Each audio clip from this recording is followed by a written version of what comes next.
Shalom Bapak Ibu dan saudara-saudara. Kita berjumpa kembali dalam kanal YouTube Distrik 31 Medan Utara pada hari Selasa tanggal 7 Juni 2022. Kita disama firman Tuhan yang tertulis dalam kitab Daniel pasal 9 ayat yang ke-9. Pada Tuhan Allah kami ada kesayangan dan keampunan, walaupun kami telah memberontak terhadap Dia.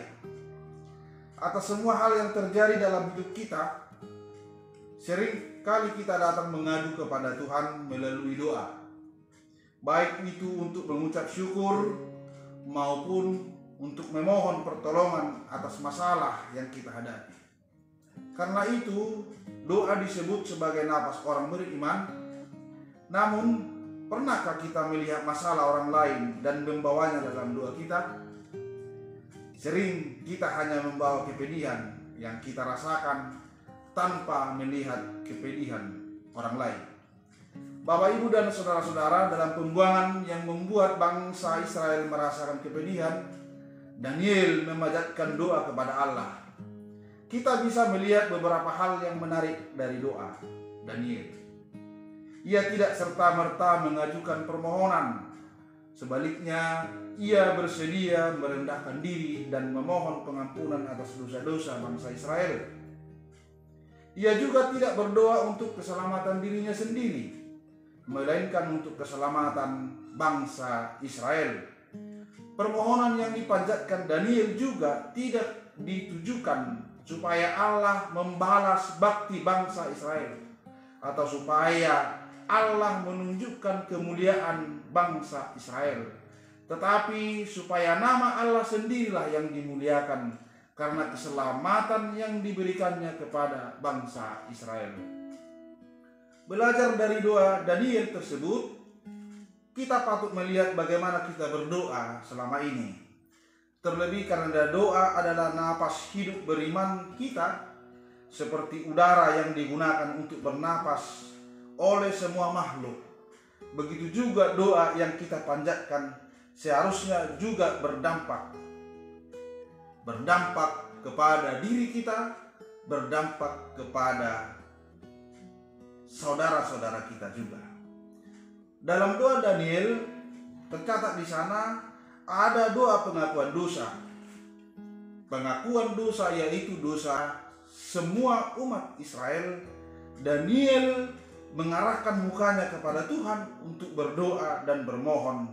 Ia menyadari betapa besar kesalahan yang diperbuat oleh bangsa Israel kepada Allah.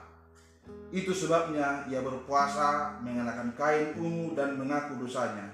Selain itu juga Daniel mewakili bangsanya meminta pengampunan di hadapan Allah. Ia percaya bahwa Allah yang maha besar dan dahsyat adalah Allah yang memegang perjanjian terhadap mereka yang mengasihi dan berpegang pada perintahnya. Dalam doa pengakuan dosa, kita turut serta juga menyerahkan seluruh hidup kita kepada Tuhan. Mengaku dosa merupakan tindakan yang benar di mata Allah. Kalau hal itu dilakukan dengan kesadaran akal budi dan batinia, karena itulah Allah akan memberikan pengampunan. Maukah kita mengaku dosa dan berbalik kepada Allah? Tentunya di dalam doa kita harus yakin bahwa doa kita didengar Tuhan, sehingga Tuhan akan memberikan solusi, Tuhan akan memberikan berkatnya, dan Tuhan juga memberikan segala permohonan yang dimohonkan oleh para yang mengikut Dia, yang dimohonkan oleh Israel termasuk Daniel. Doa pengampunan itu akan didengar oleh Tuhan, dan Tuhan Allah memberikan kebebasan kepada Israel karena doa permohonan Daniel. Allah telah mendengarkannya. Amin. Kita berdoa. Terima kasih Tuhan atas berkat Tuhan pada hari ini. Kami serahkan juga segala kehidupan kami pada satu hari ini.